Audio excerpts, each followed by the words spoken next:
Monsieur le secrétaire général, j'ai bien reçu votre lettre du 18 août 2024, concernant la demande d'explication. Avant de répondre, il me plaît de rappeler d'abord, ce qu'avait dit en 2019, Monsieur Samuel Eto'o lors d'une interview accordée à Radio France Internationale à Alain Foka. Au football, si tu travailles bien, si tu as ton idée claire, tu analyses bien tes adversaires, et surtout tu joues sur tes qualités, tu as beaucoup de chances d'aller très loin. Et très souvent au Cameroun, on veut des entraîneurs bénis oui. Vous ne pouvez pas. Si vous voulez un changement, il faut des entraîneurs qui vous disent non, qui vous disent je ne veux pas de ça. C'est une nouvelle uppercut retentissant qui secourt l'Africa Foot. Suite à une demande d'explication envoyée le 18 août dernier à l'entraîneur Mark Brice concernant sa récente interview, la riposte du coach des Lions Indomptables a fusé avec la vitesse d'un éclair, laissant l'instance fêtière du football camerounais dans un état de stupéfaction indescriptible. Dans une verve caustique et directe, Mark Brice ne fait pas dans la dentelle. Il s'attaque avec une précision chirurgicale aux incohérences et au travers de la fédération. Le Belge balance des vérités qui résonnent comme des coups de tonnerre dans l'univers du football camerounais. Ici, chaque mot est un coup de poing, chaque phrase un uppercut qui fait vaciller les certitudes de ceux qui osent le défier. C'est clair, Mark Brice est bel et bien en train de redéfinir les règles du jeu. L'ancien policier bombe le torse écrit très fort qu'il n'est pas un béni oui. Sa déclaration va faire trembler les murs de l'Africa Foot. Il révèle avec audace pourquoi il a accepté le poste d'entraîneur-sélectionneur des Lions Indomptables du Cameroun. Et là, il n'hésite pas à mettre en lumière ses réelles impressions sur la manière dont les choses se passent au sein de la Fédération camerounaise de football. Je ne suis donc pas un béni oui. Et c'est dans cette logique de vérité et d'objectivité que j'ai accepté le poste d'entraîneur-sélectionneur que m'a confié l'État du Cameroun et pour laquelle vous la FECAFOOT, vous êtes l'organe utilisateur. Ces valeurs m'ont toujours guidé durant toute ma carrière, et j'étais convaincu que je serais compris par la FECAFOOT. Grande a été ma surprise de recevoir votre courrier, alors que je me serais attendu à recevoir des propositions relatives à l'organisation des prochaines rencontres, à la publication de la liste des joueurs convoqués, et les mesures prises pour nous éviter les cauchemars de la dernière fois. Et en aucune fois, je n'ai pas vu la FECAFOOT condamner les agressions dont j'ai été victime et les insultes de toute nature contre ma personne et ma famille. Mais ce n'est que le début. Mark Brice déballe tout, tel un boxeur qui dévoile ses coups secrets et revient sur les événements marquants du premier regroupement de la sélection nationale. C'était à Yaoundé et à Luanda en mai dernier. Ces moments, des moments gravés dans sa mémoire comme des cicatrices indélébiles. Et là, Mark Brice ne cache pas avoir vécu les plus grandes frustrations de sa carrière d'entraîneur lors de cette expérience tumultueuse. Des tensions palpables, des décisions contestées, chaque instant était un véritable champ de bataille. Monsieur le secrétaire général, je vous rappelle donc ces quelques faits qui m'ont marqué lors du premier regroupement de la sélection nationale qui a été tumultueux comme vous le savez. Lors de ces séjours à Yaoundé et à Luanda en Angola au mois de mai dernier, j'ai vécu les plus grandes frustrations de ma carrière d'entraîneur. Comment comprendre qu'un entraîneur soit privé du matériel didactique, confiscation des maillots, des ballons, du bus, dans le cadre du déroulement des séances d'entraînement pour un match essentiel relatif aux qualifications pour la Coupe du Monde Canada-États-Unis-Mexique 2026 ? Comment comprendre que des personnes que je ne connais pas et avec qui je n'ai jamais travaillé se retrouvent dans mes vestiaires le jour du match, à la veille du match contre l'Angola ? Comment comprendre que des courriers de menaces soient envoyés aux joueurs avec copie à leur club et ce malgré une victoire écrasante contre le Cap-Vert ? Cela avait bien pour but de les démoraliser. Comment comprendre qu'à notre débarquement à Luanda, j'ai été victime d'agressions verbales de M. Benoît Angoua, d'agressions physiques de M. Thierry Enda, et que par la suite le docteur Fotso ait tenté de m'expulser du bus de la sélection nationale lors de notre transportement à l'hôtel. Comment croire que pour le même match, la FECAFOOT a refusé d'accréditer mes adjoints, obligeant le gardien titulaire des Lions Indomptables à s'échauffer tout seul, quand on sait que pour les spécialistes, il s'agit d'une activité spécifique en vue de la mise en condition du dernier rempart de la sélection nationale. Ce qui est un fait inédit au monde pour une équipe nationale. Et alors que le suspense monte crescendo, le coach des Lions aborde un sujet brûlant, le choix du stade pour le prochain match contre la Namibie. Un choix fait sans même l'informer, dit-il. Les mots s'accumulent et l'on sent que l'orage gronde Quelles conséquences cela pourrait-il avoir pour l'équipe? Quel impact sur la dynamique déjà fragile au sein de la fédération? Les questions fusent tandis que Mark Brice continue d'exposer son point de vue avec une sincérité qui dérange. Pour le cas présent, monsieur le secrétaire général, comment se fait-il que le choix du stade pour le prochain match des Lions contre la Namibie au Cameroun se soit fait sans même seulement me consulter? Alors que je vous ai fait savoir que dans le cadre de la reconstruction de notre équipe nationale, je souhaite que leur premier match à domicile se joue à Yaoundé, notamment au stade Omnisport. Le Cameroun dispose de plusieurs stades et je serais heureux que les Lions y jouent et qu'ils soient en contact avec leurs fans partout, à Douala, Limbé, Bafoussam et Garoua. Mais prenons le temps pour la reconstruction et surtout pour la concertation. C'est toujours dans les réseaux sociaux que je prends connaissance des décisions de la FECAFOOT, soit me concernant soit concernant l'équipe. Chaque phrase qu'il écrit semble être une promesse d'éclat à venir. Mark Brice déclare avec force qu'il n'est pas l'ennemi de la FECAFOOT. Il affirme vouloir travailler dans la sérénité comme un architecte construisant un édifice solide et insiste sur le fait qu'il souhaite être évalué uniquement sur la base de ses résultats.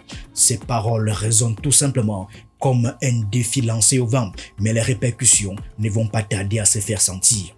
Il est important de savoir que tout ce qui vient d'être dit, c'est pour améliorer la collaboration et le fonctionnement de la sélection nationale. J'ai la chance d'avoir un groupe formidable qui peut accomplir des grandes choses, si chacun joue pleinement son rôle. Ça sera d'abord à votre avantage, vous qui êtes les responsables de la fédération.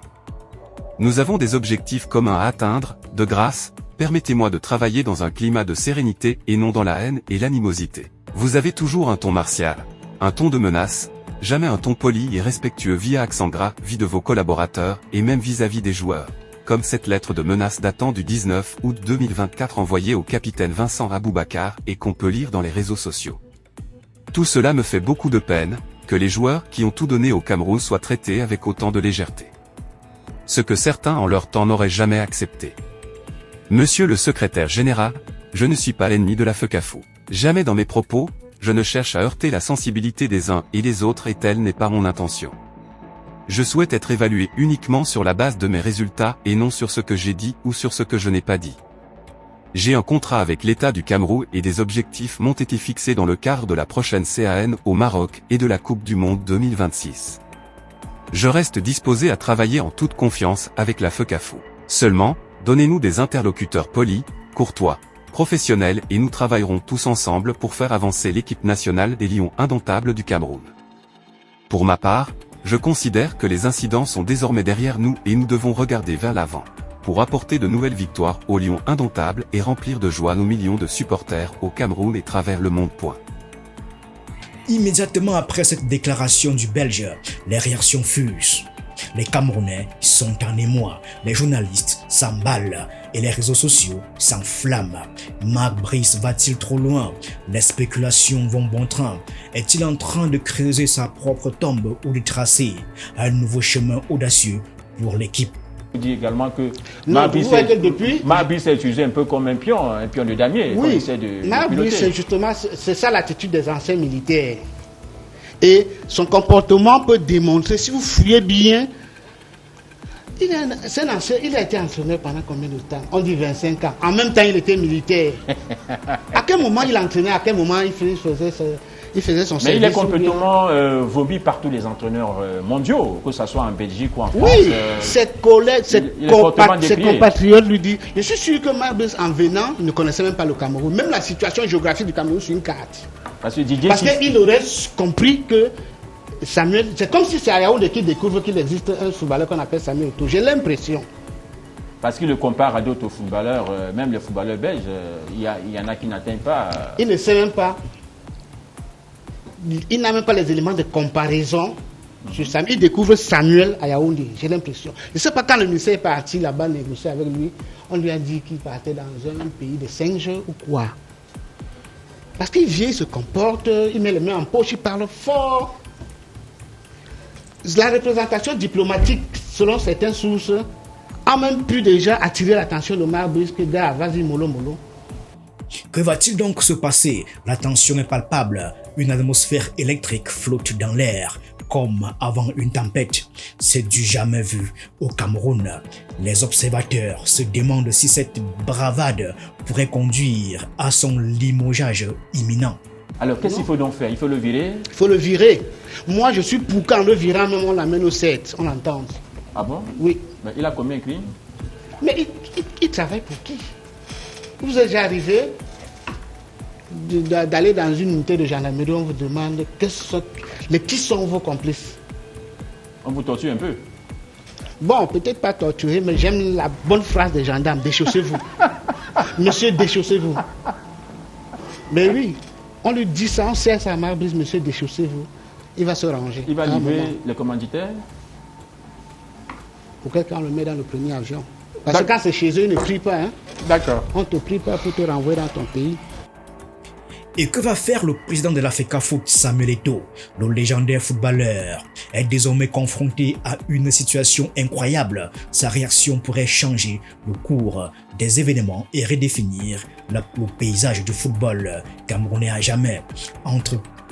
Entre soutien indéfectible et mesures radicales, chaque option est lourde de conséquences. Il y a un autre problème.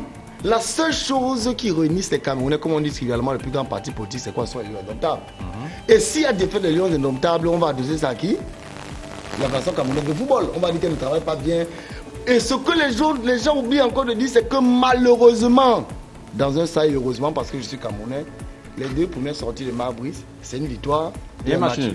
Ça fait 4 points. Mais on est quand même bien embarqué. Si vous décidez de le limoger aujourd'hui, et que ça se passe mal? vous avez tout compris. C'est pour ça que je dis le timing n'est pas bon. Oui. C'est pour ça que je dis la première fois le président de la Fédération camerounaise de football avait pris le Maurice, rappelez-vous, avec Concessao, qui a été débarqué, mais bien heureusement derrière Rigobert Song avait pu qualifier l'équipe nationale du Cameroun pour la Coupe du Monde. Donc c'est exactement ce qui est en train de se passer aujourd'hui. C'est qu'on sait véritablement qu'on est arrivé à un point culminant de saturation, qu'il ne peut plus véritablement avoir de cohabitation franche entre la Fédération camerounaise de football et cet entraîneur. Mais sauf que, qu'est-ce qu'ils sont en train de dire? Ils se disent, on pousse Marc-Brice à aller un peu plus loin. Sachant que de l'autre côté, on ne va pas supporter ce type de choses en disant, s'il continue d'avoir ce type d'ajustement, il faudrait le frapper. Mais si on le frappe, les mêmes Camerounais vous diront que, mais on vous avait dit, la Fédération camerounaise de football, on n'est pas tempéré, on n'est pas pondéré. Pour peu qu'il y ait des accords entre l'entraîneur des Lions Indomptables et la Fédération camerounaise de football, ils décident de frapper. Donc je dis, malheureusement, je conseillerais à la Fédération camerounaise de football de ne pas le frapper. Les regards sont désormais rivés sur l'Africa Foot. La question brûlante reste en suspense. Marc-Brice parviendra-t-il à se frayer un chemin à travers ce maelstrom ou sera-t-il englouti par les vagues tumultueuses de la politique sportive au Cameroun? L'avenir des Lions Indomptables tient en haleine tout un pays, tout simplement.